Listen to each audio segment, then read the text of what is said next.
following video has a couple of audio and visual problems that we're just gonna kind of, pass over and ignore because this is my first video, and you know what? I'm new to this, and I'm gonna be learning, and it's gonna get better as time goes on. So you know what? Maybe get off my back. Maybe don't judge me. Maybe put maybe back off a little bit. Thank you. I hope you enjoy the show. Thank you. Love you. Bye bye.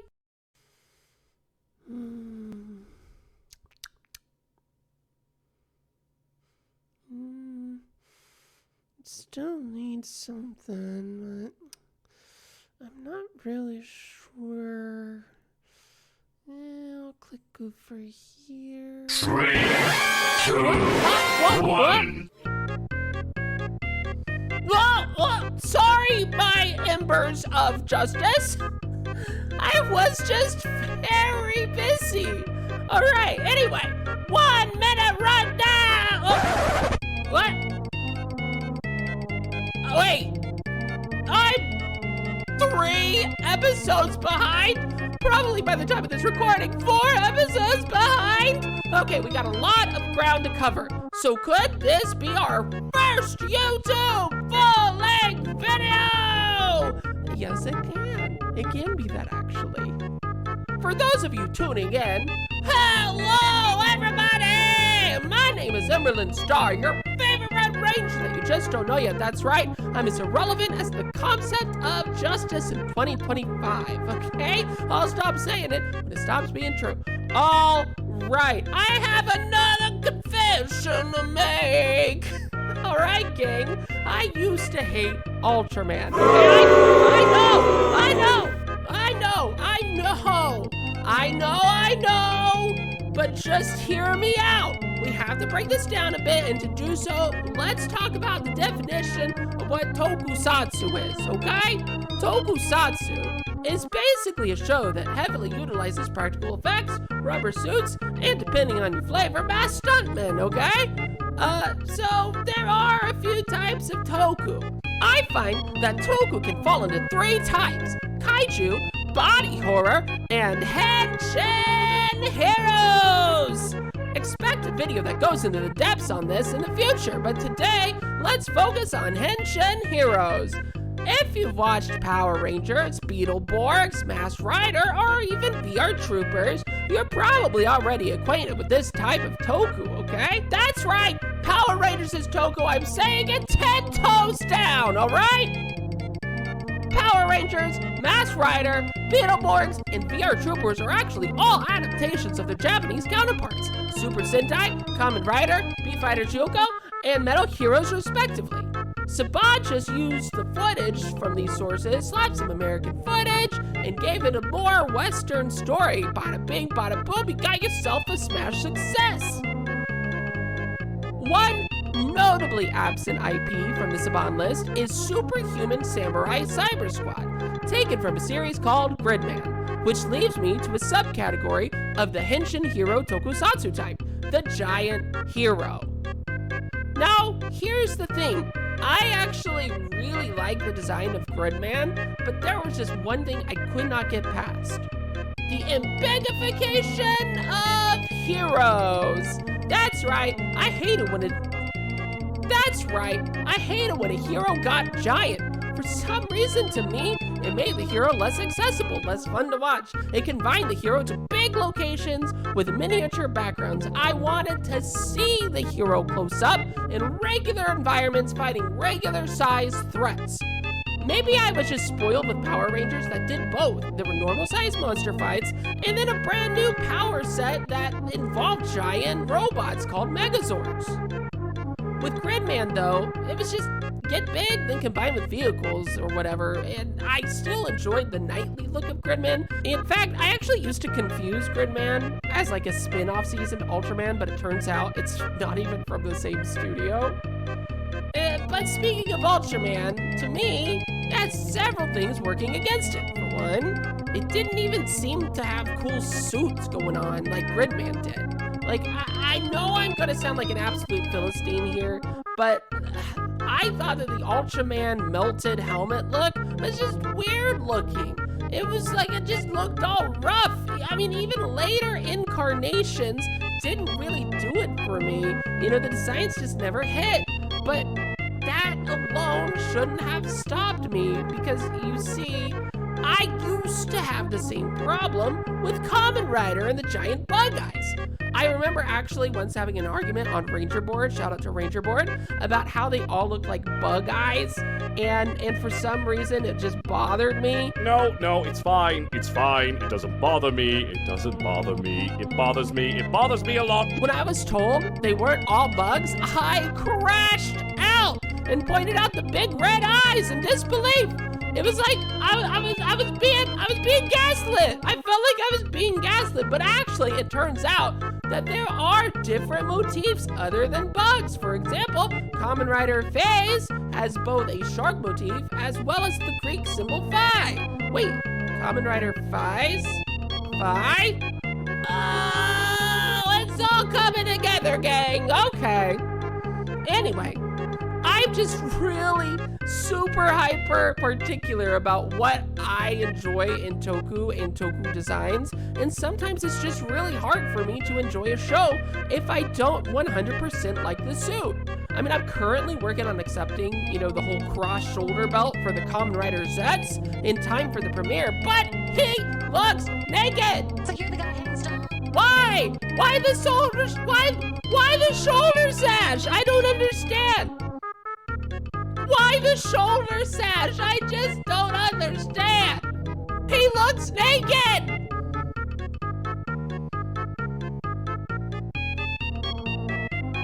I used to hate these designs, but now with the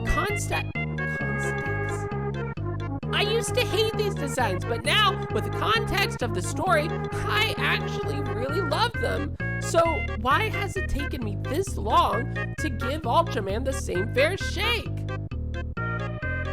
I don't know. I guess I just didn't want to. Alright. So what started to change my mind? I decided to give Ultraman Omega a look-see because I saw the trailer and the costume looked pretty neat. But if you watch my 1-minute rundowns, you'll see that I was hooked almost immediately.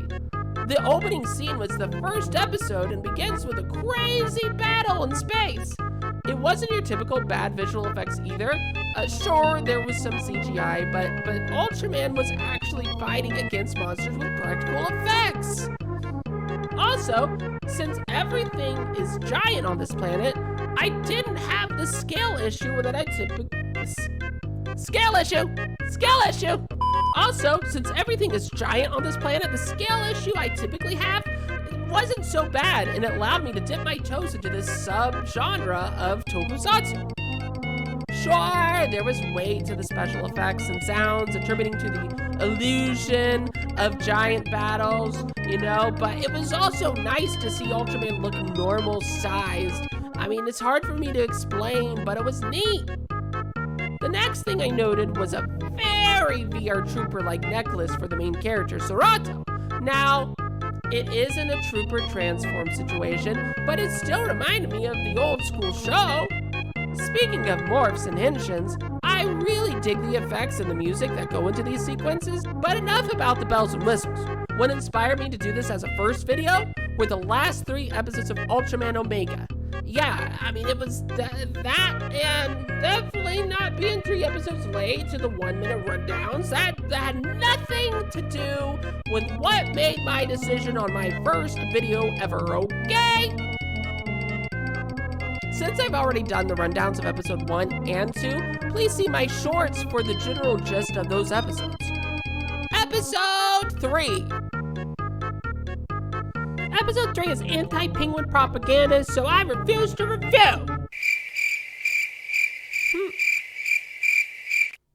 Fine, real quick. Ayumu knocks on the door with pesticide-free pumpkin cake of some sort, revealing she is actually No One World's health nut number 1! Number 1! Go get it! Oh, wrong show. Sorato just comes out with it, saying he is Ultraman Omega, but looks like Ayumu is none the wiser after Kosei cuts in and distracts her. She asks how Serato knows so much about kaiju, and Serato's like, yeah, just a sense, and she thinks that he's messing with her, which I guess I can see why. His amnesia is explained, and he gives an example of something he does remember. Serato whips it out in front of Ayumu.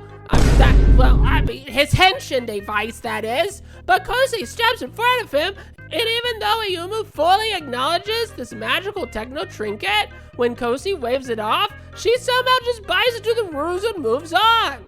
Serato senses something, maybe a kaiju, and then the group heads to the location. They end up in the forest where Serato originally crash landed, finding the spot that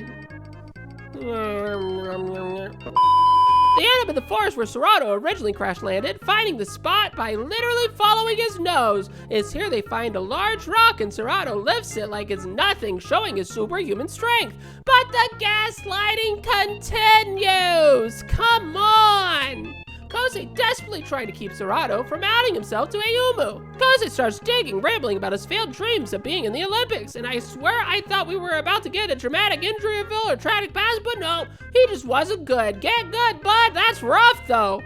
Then Kosei finds a weird stone-like thing, and a penguin kaiju drops from the sky. When Asahel is floating, they pull off some weird science bullshit that, there's something about, venting freezing gas through its feet to counteract gravity, but I'm no physicist. I'm just smashing that X button to down, okay? Just like you should smash that like and subscribe button.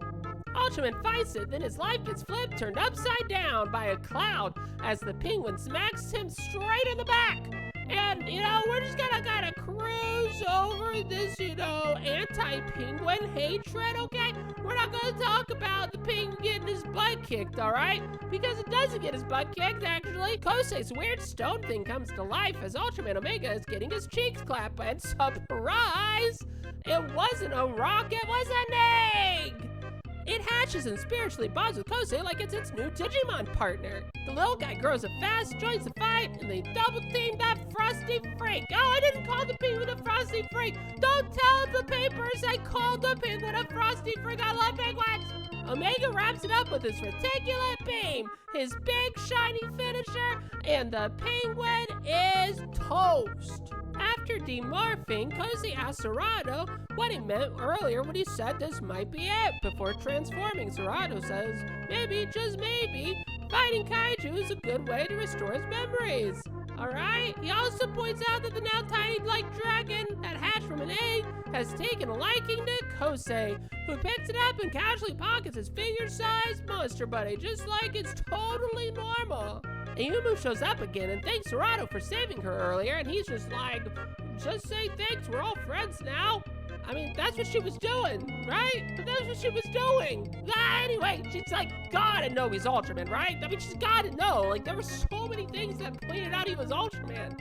Anyway, it all wraps up and they're friends, and now they can be officially Team Ultraman. Other than the anti-penguin propaganda, I really like this episode. It had a lot of really cool stuff in the introduction of, the new Digimon partner. I mean, the new kaiju partner was really cool. I thought that the practical effects were neat, and, I have to say, it only gets better from here. Take episode 4, for instance. Episode 4, we learn that the warehouse owner that Kosei works for is a business owner and a landlord named Oya. But, most shockingly about Oya, he is such a bro! In fact, Oya seems to have less of a landlord/tenant relationship and more of a father and son one. There's a flashback sequence where Kosei confides in him, telling him that he plans to jump job to job to see what he actually enjoys doing. Oya listens to his plans, and rather than having him do that, he offers Kosei to stay and live at the warehouse instead of quitting. That's actually such a reverse card. I'm not meaning, I'm sure, but in the real world, this would end in exploitation. Rise up, Kosei! You have nothing to lose but your chains! Regardless, Oya is a kind man and offers him a way to stay working for him while Kosei continues to search for his passion. After the flashback, Oya brings up how he got a new fishing rod, and Kosei gets all amped about it and wants to go fishing together. However, not before hearing about a giant claw mark that appeared on a building. Ayumu calls Sorado, and the two suspect the claw marks to belong to another kaiju. Kosei then gets excited about the investigation, but Sorado misreads the situation. Seeing how he was so excited about fishing, he tells him, you know what, I can handle it. I don't need your help.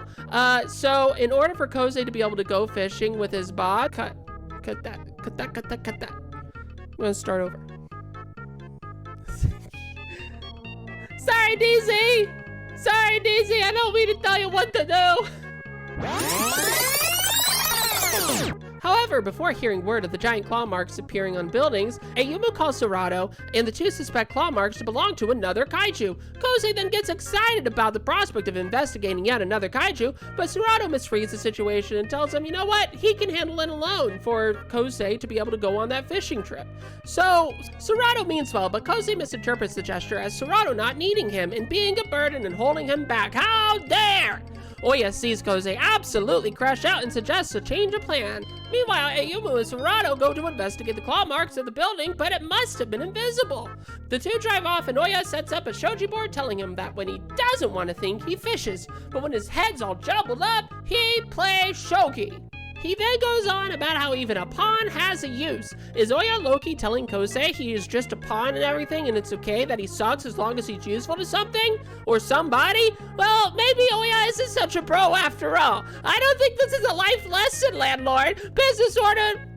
The business owner / landlord site that sees people as commodities is coming out. Google Doc dropping on Oya soon, y'all. We cut back to Sorado and the monster finally reveals himself, and Ayumu is surprised that Sorado doesn't know shit about this kaiju. It's a homegrown domestic kaiju, y'all! It's a homegrown domestic kaiju! Omega transforms without Ayumu seeing somehow, and the two fight. It looks like the kaiju has him on the ropes, but Kosei shows up and summons his Digimon partner, where he digivolves and fuses into a JRPG shoulder pauldron and sword. Ultraman Omega uses single frame on the dino and it explodes. Finally, we end with episode 5, and this one is quite a departure from the previous ones. Kosei forgets to deliver his landlord's package for him, so Sorado volunteers to drop it off, whisking him away to a countryside where he delivers it to his old friend. It turns out to be boots for Miko, Oya's friend's niece, if that makes any sense, okay? It's a birthday gift to match her Aunt Sasasko's boots. Miko is sullen, and for a good reason too. She is still grieving her mother who has recently died. Sorado gets caught up with helping on the farm, causing him to miss his last bus to the city. And he looks around and ends up finding Miko with a giant snake that is clearly a kaiju, which she claims to be her friend Mikoto. She says it eats metal, but it's actually vampirically absorbing her energy, giving her white stripes of hair and making her sick. Could it be that this is what made her mother sick? It's pretty intriguing, and it also kind of reminds me of that whole Witch Watch situation. 正気を吸い始めた5年前のお父さんの写真です。お父さん若っ！今こんなんです。正気吸われてこんなんなっとったんかい! Sorado agrees to leave Mikoto alone since it's the girl's friend and she feeds it metal. The next day, they come across the shed skin of the kaiju, indicating that it has grown exceedingly larger. When they finally find it, it has conveniently grown to the perfect Ultraman fighting size. Ah! You serious? It absorbs more energy from Miko, causing her to pass out. And then her aunt shows up and it Sasako's her energy too. It begins to go berserk and crashes out. Sorado transforms. Sorado headshot debuts. Sorado transforms, but is reluctant to fight it since it's Miko's friend. But Kosei, having just arrived, gives no fucks! Absolutely does not care at all, doesn't have the context for this entire episode, okay? So he's just like, fuck yeah, let's just jump this kaiju. He helps Ultraman regain his resolve, and they both defeat Mikoto. His name's Mikoto, right? Did I say that right? Right before he's defeated, though, his eyes go back to normal with tears in them. Could it be the first example of suicide via Ultraman to protect Miko? Mikoto explodes into cherry blossoms! We get a somber ending, save for Kosei, who's just happy and having a good time because he literally has no context. Despite losing a friend, Miko moves forward with a new outlook on life, happy to match her aunt in both new boots and gray hair. This isn't the first instance of a kaiju or monster of the week being a victim of its circumstance, or even just being a chill little guy. Power Rangers, Super Sentai, and many other toku-themed shows have had monsters that have bittersweet stories, but what stood out to me here was seeing just how much care and emotion was conveyed from both the puppet and Ultraman. So many things were said without nary a spoken word, and that's really hard to do. The story was touching, fun, and yes, a little hokey, but what toku isn't hokey on some level? I find hokey and sincerity charming in a world that is cynical. The story's conclusion having a bittersweet ending brings a sort of optimism that I often look to when I go to the well of toku. It tells a story that yes, while something bad has happened to Miko, through a series of events and with the help of her friends, she is able to find some peace after her grief. I hated Ultraman. I got so hung up with my hyper-specific brand of what I felt toku should be that I nearly missed out on one of the most important things I get from it. That very optimism. It's the same reason I like Superman. Because yes, as dark as they can be, I find most of it, if not all, toku optimistic at its core. After all, what isn't optimistic about a hero stepping forward in your darkest hour to reveal their true heroic self in the most flashy fashion possible? I will be continuing my journey to fully appreciating Ultraman, and I hope you'll stick around for that. Please follow me on Twitch at EmberlynnStar, where I play every Monday, Tuesday, Friday, and Sunday at 9:30 p.m. Eastern Standard Time for a unique day of gaming and toku discussion. We also have a Discord you can join where you'll get live updates when I go live and get new video drops on YouTube. Whoa! Here are my socials below. And finally, please like and subscribe as well as smash that notification bell. It really does help the channel out. I've been EmberlynnStar, your favorite Red Ranger that you just don't know yet, and I'm going to space out. Oh, Yasamina, bye!